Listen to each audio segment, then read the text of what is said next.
So my name is Jeremy Miner. I'm the chairman and founder of Seventh Level, and we're a sales training company that trains salespeople exactly like you watching me and Tory right now. Okay, so we're going to break down Tory's sales process that we've taught him. He's in our advanced inner circle training program, and Tory went from he was above average. I mean, you were making $5,000 to $6,000 a month.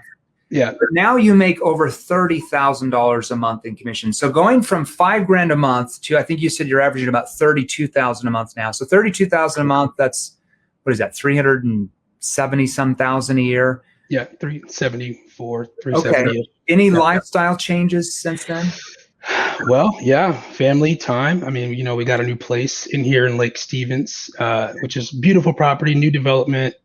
Just more freedom and flexibility. Good for you. Congratulations. So we're going to break down your sales process today, and we're going to show you guys, doesn't matter the industry, and we train in every industry on planet Earth right now. According to Forbes, there's 158 different industries. We actually train all 158 at this point, which is kind of crazy.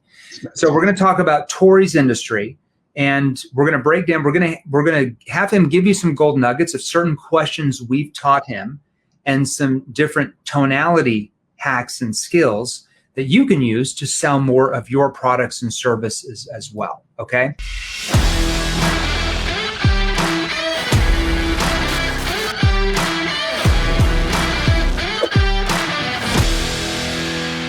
Tory, when you first started learning what that actually meant compared to maybe what you thought it meant, what was going on in your mind? When you learned the right questions that work with human behavior, what happened? I mean, you just get people to open up. People start to persuade and convince themselves, and really, share their problems, which creates that gap, like you talk about. Yeah. So people just kind of dive more deep. It's no longer surface level. Yeah. And they essentially tell you how to sell them, which is because what happens when your prospects? Now, I want to ask everybody this question: what happens when your prospects stay surface level with you through the entire sales process? You get what at the end? I need to think it over. I need to keep doing more research. I need to keep looking around. I need to keep talking to other companies. I need to get more quotes. I'll get back to you in a week, a month, a year later. Well, there's a reason why they're saying that, and we're going to cover a little bit of that today for you as well. Okay, so we're going to teach you what is called neuro-emotional persuasion questions. That stands for NEPQ, okay? That eliminates sales pressure, okay, takes out the sales resistance, and triggers your prospects to want to engage with you and want to open up to you. And like Tory said, actually sell themselves. All right, Tory, nobody cares about me. I care about you. Okay, so walk us through. How long ago did you get into sales? Gosh, I got into sales about 5 years ago. So I've been into sales for quite some time. What did you do before getting into a sales job? Construction. Football. Okay. I played football at San Diego State University, Orange County. One of the cool guys, one of the football players. I love it. So that's a really good accomplishment. So you played at San Diego State. You got it. You're like, hey, I'm not going pro. I was great to get to this level. I did get up to this level, like a lot of us, right? And then you get into construction, and then you just kind of, like most people, wobble into sales. Absolutely. So you get into sales. Tell us about your experience when you first started out.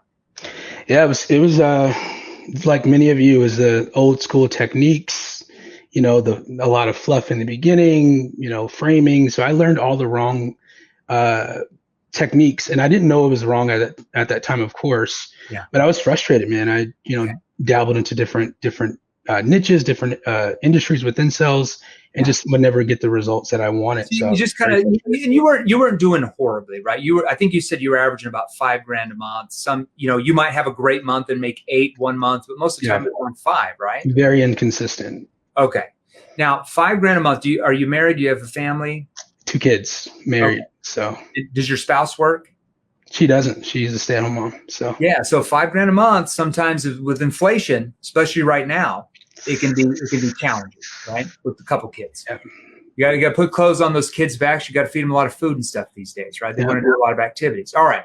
So you got into, and what, from what I understand, you sell for a company that sells leads to people, right? So people that are business owners, maybe they have a home-based business. So you're the one that actually sells them the leads that they're calling. Correct. Lead generation, systems, automation, funnels, Okay. everything. Yeah. And what is your average price point that you're selling your guys' stuff at the company? Yeah, no, it's around like 5K. Okay, so around 5K, and then you get paid a certain commission. So Correct. you get it, and how long have you been in that type of job for? Geez, right after I got Inner Circle, so it's been like 7-8 months now. Yes, yeah, I think I looked you up in the Advanced Inner Circle. You've been there for about 8 months. Okay, so you came in stone cold, making $5,000 a month. Yeah. Okay. In the beginning, so before we even give them specific questions and techniques we've taught you, that taking you 5 to over 30 now. Sure. That first 30 days, what did you start learning that you started applying on your calls? What was the biggest thing you started learning, and what type of impact did it have on your prospects? Yeah, I mean, we talked about this a little bit, but not the surface questions. So learning how to ask more, more in-depth questions that allow them to open up. Okay. Also just, I never had a process. Like I was winging it, kind of spray and pray. And so I had a process that was duplicatable, that worked. Okay. And then also the tonality was huge as well. So learning the right tonality. Tell us what you mean by tonality in your mind. I mean, I'm outbound calling people. So these are cold calls, although they, submit their information. It's cold calling. Yeah. So tonality in the beginning is so important. Like you say, the confused old man, right? That allows them to kind of be more so drawn in. It disarms them. And it's because it's more of a neutral tone. Yeah. Yeah. You're not triggering sales. You don't sound like everybody else calling them, right? Because if you sound like every other salesperson calling them, selling them anything that they hear every day, what do they automatically do? The guard goes up, the wall of resistance come up, and they go into fight or flight mode, and they try to get rid of us very, very quickly. You learn that very quickly, right? Within the first 7 to 12 seconds of any conversation you're in, doesn't matter if you sell B2C, B2B, door to door, cold calling on the phone, on a Zoom appointment, in person in a home, in a boardroom meeting. As you understand, your prospects are picking up verbal and nonverbal cues from you. We can't help it as a human being. It's the way our brains are wired. That triggers our brain to react in one of two ways. Now, like you said, the way you were taught before, assumptive, overly assumptive, excited, that triggers the brain to go into what's called fight or flight mode, where depending on their personality, if they fight you, that triggers fight. That means they throw out objections. Don't call me. I'm not interested. And they try to get rid of you. Flight mode is like, oh, I remember you were going to call me, but I'm really busy right now. Can you call me back later? Okay. Yeah. And then when you call back later, they're magically not there, right? Now, when we learn NEPQ, we learn the right questions and the right tone. So we come across more neutral in that conversation. We come across more collective, and we come across, the most importantly, the word is detached. And that triggers the prospect to become curious enough where they want to engage. They actually want to open up to us because they feel like we might have something important to them, because we're neutral. We're not quite sure we can even help yet. We don't even know anything about what's going on. Now, when you say you learn questions in NEPQ, I want to make sure everybody understands. Just because you have great questions doesn't necessarily mean your prospect is just going to be willing to tell you everything that you ask, because they're on a sales call. So we have to learn the right tonality to ask our questions. We have to learn the right clarifying and the right probing that trigger them to want to open up to us. All right. So let's talk about your, so Facebook user, are your prospects filling in their info, or is it cold calling? So it's an outbound lead. So they're filling in their name, email, and phone number he's calling. That's what he means by outbound leads. Okay. So let's talk about your connecting questions. Yeah. We'll just give them some little nibbles today. What's a good connecting question that we taught you, and how did your prospects react to that? Yeah. So, I'm outbound calling. So one that I really like is, now I should probably start off by asking you, have you found what you were looking for, or are you still looking? Yeah. And they usually say, oh no, I'm still looking, right? Now, 100%. Why did I teach you how to ask that for outbound dials in your industry? Well, it disarms them, right? It detaches, it detaches me from them. Yeah. And then also, it's very neutral. right? Yeah, no, now it's not the first question he asks, getting on it, calling, you wouldn't say that the first, but it's like the second or third. And I should probably start by asking, have you found what you're looking for, or are you still looking for like a higher quality lead to call?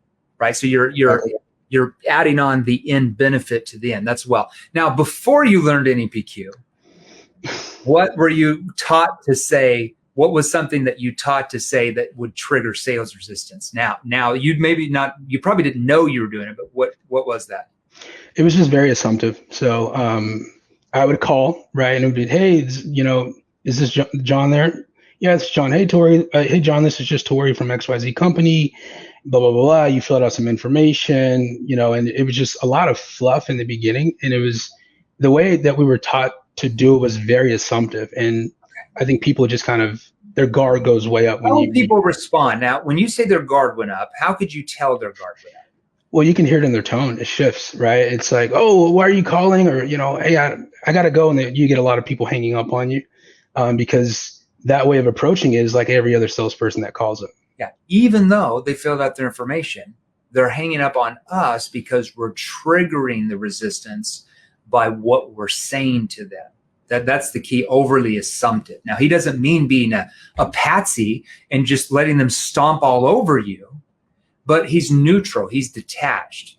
He's not quite sure he can even help you because he doesn't even know really what their situation is. How could he know what he can offer when he doesn't even know what they're looking for in the beginning, right? All right, let's talk about situation questions. So now that we've, and there's other connecting questions you have to ask, but we're not going to go through all that. I just want to have you give them an example from each of those stages. Yep. Now we have to find out what their current situation is. What's a good situation question that you ask for what you sell that we've taught you how to use? Yeah, so a lot of these people there's kind of two avatars. There's people that are looking to leave their jobs, right? Okay. So these are kind of the work from home business owners. I'll go with them. They need leads to call, right? For what exactly. Yeah, so it's like, so Jeremy, just curious, I guess, what do you do for a living now? What do you do for? Right. Yeah, because you're kind of recruiting in that direct sales opportunity, right? Because you have to find out what their current situation is. Now, if they're a different avatar that is just looking for leads, you would simply start, okay, now can you walk me through what you guys do to generate new leads right now? Yep. New clients? Oh, well, we use this and we use that. And that would be one of your first situation questions because you're not only helping you find out what their situation is, but who are you helping them really find out? Them. Helping them find out what their real situation is. That's what situation questions are. Okay. Now there's other situation questions you have to ask after that, but I just wanted to give you, have you give them an example. Now, problem awareness. Yep. What's a good problem awareness question? Because problem awareness questions help the prospect and you find out what their real problems are, okay? Not just find out what the real problems are, but what the root cause of the problem are. See, average salespeople, anybody can find out a prospect's problem for the most part. You don't have to be great to find out what their problem is, okay? But if you want to be good, you have to also help them find out what the root cause of the problem is, like what's caused the problem. If you want to be great, like Tory now, and make hundreds of thousands of dollars a year, you not only help them find out what the real problems are, the root cause, but most importantly, you're able to help them find out and feel how all of those problems are affecting them even personally. That's the difference. Now, when you learn that, how does your prospect start to react to you? I mean, problem awareness is, it's opens that emotional door. So they really just kind of start to tell me and like you said, themselves of what their problems are and what's caused them and how it's been affecting them. So they just dive a lot deeper. They get more emotional. Yeah. Because if we can't get them to go below the surface and they don't open up, as we know, what happens 9 times out of 10? They don't. Yep. Yeah, we get lots of objections at the end. That's why, because of the way we're communicating to them. Okay. See, that's all a learned skill. Once you learn those skills, you don't have those objections. I want to ask you this. Out of all the objections you used to get, now that you've learned like objection prevention, you understand NEPQ, what do you, on a percentage basis, just, you don't have to give me ballpark numbers, but what type of percentage do you think you've eliminated? I mean, very conservatively, 90% for sure. 90% of objections. That's really good. Yeah, because typically, even just by going through our NEPQ 3.0 portal, advanced stuff, we can get people to eliminate half the objections they're getting by objection prevention questions and stuff. So, okay, so you're able to get 80, 90%. So you're getting mainly lay down sales. Now, is it funner to sell? Is it more profitable when you don't have to fight through all of those objections, when you just kind of help prevent them from happening in their mind? Or do you like just battling and getting into a boxing ring with everybody and fighting them on objections every day? Right. That's a rhetorical question, everybody. All right. Now, so problem awareness question. What's a good problem awareness question we've taught you to use that opens them up to really tell you what's really going on? Yeah. So again, depends on which avatar, right? So, but let's talk, they need leads. They need leads. Yeah. So Jeremy, you getting leads the way you have been for the past, I think you said past 5 months. Do you like the current results you're getting from that lead source? Yeah. Now look at his pause. So you've been using XYZ lead source for the past, year. Do you like the results you've been getting? Now, why is that verbal pause after do you like the results you've been getting? What do you notice changes in your prospects' tonality and body language?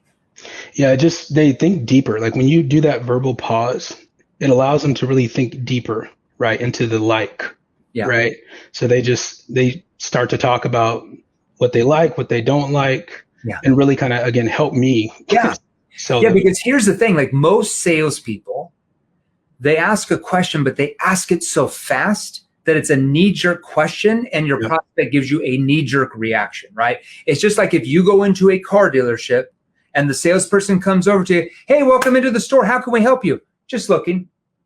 Because it's a knee-jerk question that they hear all the time for retail people that gives them and they give you a knee-jerk answer back, okay? But when you're asking that question, so you've been using XYZ company for the last 5 years, do you like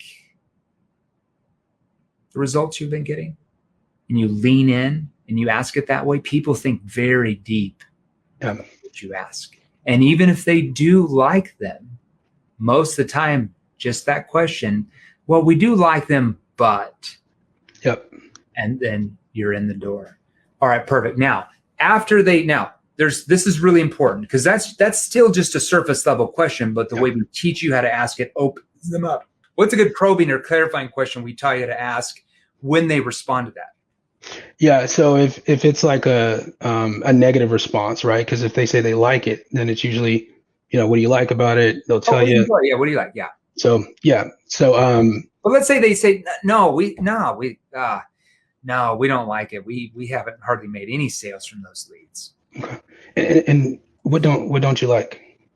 Okay, besides not making many sales, what don't you like, right? Yeah, because so let me give you I didn't give you a good example there.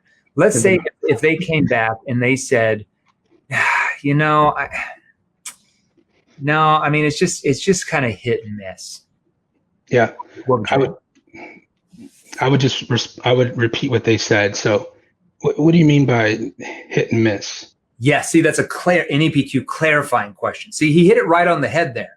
Well, I don't know. It just seems kind of up and down.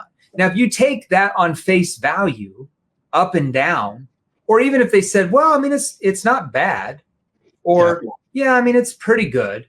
See, those are just vague answers. That doesn't give you or them anything. And if we can't find out what their current situation is, if we can't help the prospect find out what their current situation is, how do we ever help them see where they want to go and what the gap is? They can't. So they have uncertainty, and that's why they don't buy from everybody that's listening to me on your calls. That's why you're losing a lot of sales that our clients like Tory or anybody else that sells in your industry make because they know those skills. That's the difference, all right? So that's just a simple clarifying question you ask. Hold on, up and down. Or you can say up and down. You can almost, that's like a probing statement. Mm-hmm. So whatever they say, up and down. Yeah, well, it's just not consistent. How do you mean by it's not consistent? Or, hold on, not consistent. That means different things to different people. Like specifically, what type of results are you getting from those leads? And you get them very specific. That gets them honed in to now we understand what's really going on. And we're starting to build a gap in their mind from where they are compared to where they want to be. All right, solution awareness question. Yep. Vanessa, okay, thank you for clarifying. Vanessa, what's a good, so now that we found out what the problem is, and they've really found out what their problems are, we want to get them to start focusing on where they want to be. That's their objective state. Those are solution awareness questions. What's a good solution awareness? What's one of your last solution awareness questions you ask, and why do you ask it? Yeah. So Jeremy, let's say that we're able to come in, right, and we're able to help you, change, I guess, the way you're getting leads and really increase the quality of those leads. Yeah. What would that do for you? What would that do for you personally? Yeah, so you're drawing that question. Okay, so let's say that we're able to come in, we're able to get you these higher quality leads to your salespeople, and having those higher quality leads, once you have the right leads, where do you want to be as far, as growing the company? Like, what type of revenue do you want to be at? Okay, so you want to be at about $10 million a year. So with the lead sources you're using now, and just be completely real with me, how close are you to getting to $10 million every single year? Okay, so you're about a third of the way there. Okay, so if you stay with that same lead source, and just be completely real with me, you and I are on the same team. How many years is it going to take you before you guys are able to scale to $10 million every single year? Now, why would we ask that with what you sell? Well, it creates that gap, right, with where they are and where they're looking to go. And that's what creates that urgency. Yeah, because it helps them realize that if they stay in the status quo with what they already have, they can't ever get where they said they just want to be. 100%. So that creates a massive gap. Does everybody see that? Creates a massive gap. We just gave you a pretty good lesson there. All right. Now, consequence question. So now that we get them to focus on how it's going to make them feel once their problems are solved and they get where they want to go, what do we want to do?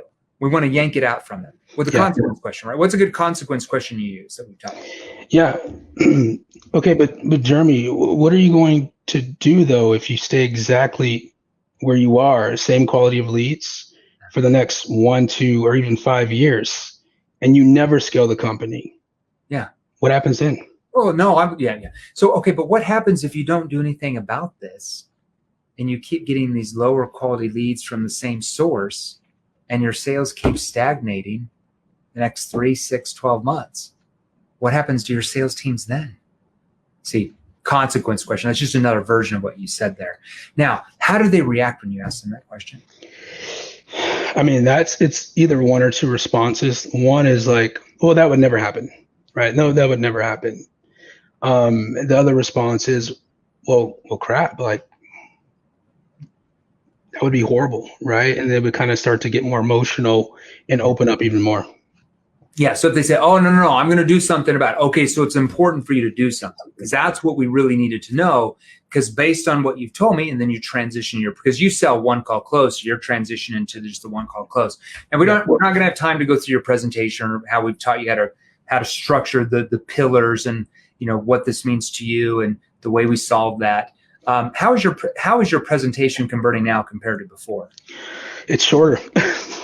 My presentation before used to be like an hour and a half, right? And you would lose people, get a lot of think about it objections for sure, because it's so much information. You just spent an hour and a half with them. Yeah.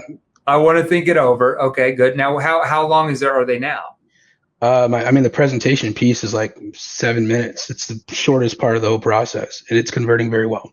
Yeah, so I think your calls used to be an hour and a half total. Aren't they down to like 35, 45 minutes now? Total, yep. That means you can see twice as many leads every day. Yep, spend more time with my kids as well. Time with your kids. I like it. All right.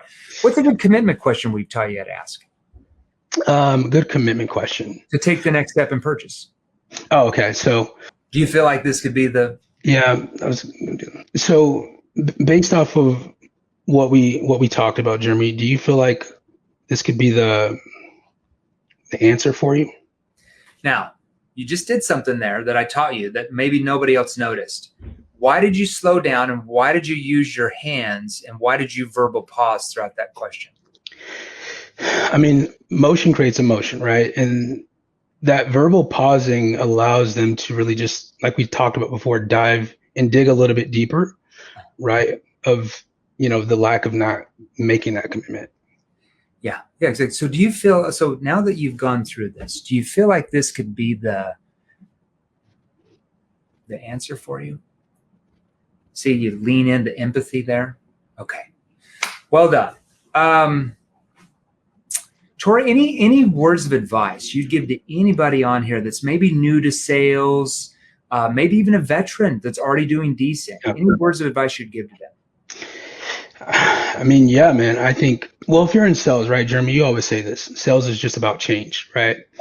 So I guess my question would be, right, like, how can you confidently get your prospect to change if you're not willing to make a change yourself, right? And if you're really like at a point where you can do, have more, make more money, especially if you have kids, you want to spend more time with them, you got to make some changes, right? And I'm very like grateful that I was willing to be uncomfortable, find the time, find the money to make this happen, because it got me outside of my comfort zone, and that's where success usually is. So that's what I always have to ask this question, because I know you're married.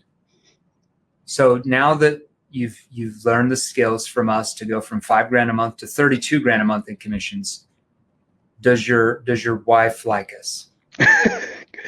She loves you guys. Okay. I know we've done our job when the spouse on the other side loves, they're like, oh my gosh, this is the best thing we've ever done financially. All right. 100%. What would have happened? Where would you and your family be at right now had you not invested in the Advanced Inner Circle 9 months ago? Where would you be? I mean, with inflation and everything, it would have been crazy. Like, definitely paycheck to paycheck. That $5,000 I was making would, I mean, I don't know where the heck we would be, but it wouldn't be pretty for sure. Yeah. It'd be ugly. All right, everybody. Thanks for being on. Tory, hey, congratulations on your success. And here's the great thing about you is you're still learning. You're only into the training, not even 9 months. Okay. I know 3 months from now, instead of making $32,000 a month, you should be at 38. I know another 6 months from that, you'll be well over $40,000 a month in commissions. That's $500,000 freaking dollars a year in commissions. Yeah. Well done. How does it feel? Feels good. And you're still learning. This guy, you're still good. I can even tell by some of the questions you're asking, like, oh, if he asked this here and he did this here, like, you're still learning. That's the thing. See, that's when you're like, okay, I've got even more upside. So $30,000 a month. Okay, I'm going to make 50 now. I'm going to make 60 because you definitely can do it. So well done. Now, all right, Tory, thanks for being on, man. Well done. Congratulations on the new home your family bought. $32,000 a month now. That's 370 some grand a year. Well done. Congratulations, dude. Well Thank done. you. You deserve it, man. Thank you. Okay, brother. Appreciate you, man. See you soon. Hey guys, if you enjoyed these, here's another you can watch right over here, right over here. Join our free Sales Revolution group. Click the link below, join us, and we're gonna help you. Thanks for watching. We'll see you real soon.